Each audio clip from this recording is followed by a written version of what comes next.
Hi everybody, and greetings from Scenic Light. This is Bob Evans.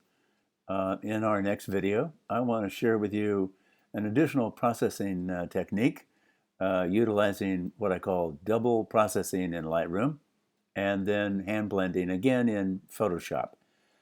In this particular image from Bryce Canyon, I forgot to bracket, and as you can see from the histogram, it's really high contrast. I've got dark shadows and the sky is pretty blown out. So I'm going to do a double process of this one image and then move it into Photoshop and complete the process with some hand blending.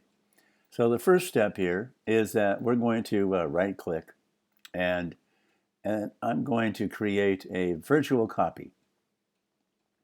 So our copy has been created. Here's our regular image, and this is our virtual copy.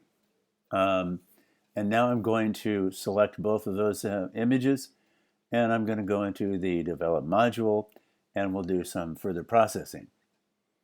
So in the darker image, I want to use that for the sky. And so I'm going to reduce highlights to see if we can bring out some detail and color up in the sky area. I might even reduce some shadows so that I can get more detail in the hoodoos and the sandstone cliffs back up in this area, and maybe even drop down a little bit of the whites. So this is going to be used for our darker image for the sky. And then our virtual copy we're going to use for the foreground. So in this one, I'm going to increase shadows just slightly, so we've got some more detail. And also, I'm going to increase the blacks just a hair. And then also just increase highlights a little bit to create more separation. So now we've got two images, and we're going to be using these two images for hand blending in Photoshop.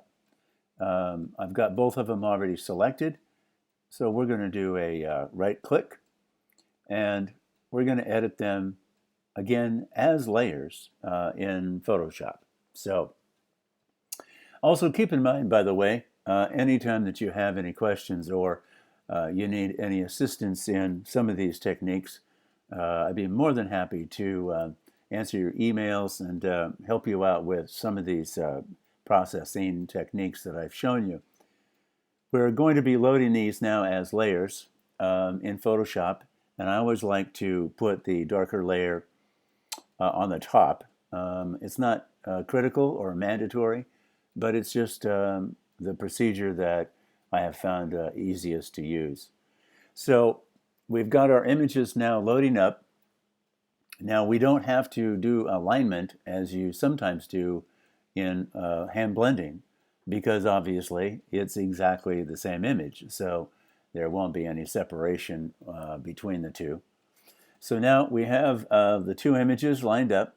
As you can see, the darker here on the top, and this is the lighter one on the bottom. So now I'm going to do a simple technique down here on the mask icon. I'm just going to click on it to add a white layer mask. Now, because it's white, we're still seeing through it, and we can see everything, see everything of the darker layer. But now I'm going to use a black brush, and I'm going to type B for that black brush, and we're going to make it a normal luminance, and the opacity maybe up to 95%. And now I'm going to start hiding the top layer, and we're going to be brushing in the detail and the color of the bottom layer, showing all of our highlighted areas and our color areas from the image below. Now to blend this properly, I'm also going to reduce this brush down, and this is about 70%. It's maybe still a little bit too much. And we'll brush in a little bit more Let me move this over there for you. And just about like so. So now if we go back to the layers, we'll see if I turn this layer off, there's the bottom layer as it was.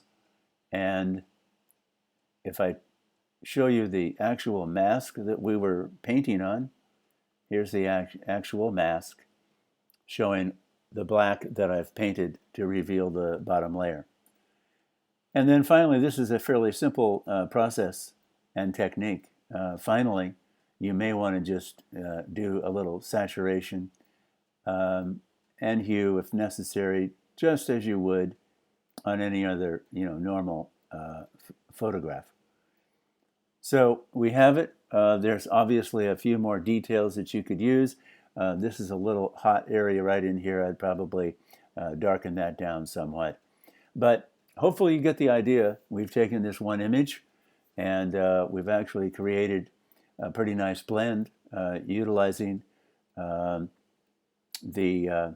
blending mode and double processing in Lightroom. So that's it for now. Remember, if you have any questions, drop me an email, and we'll see you next time.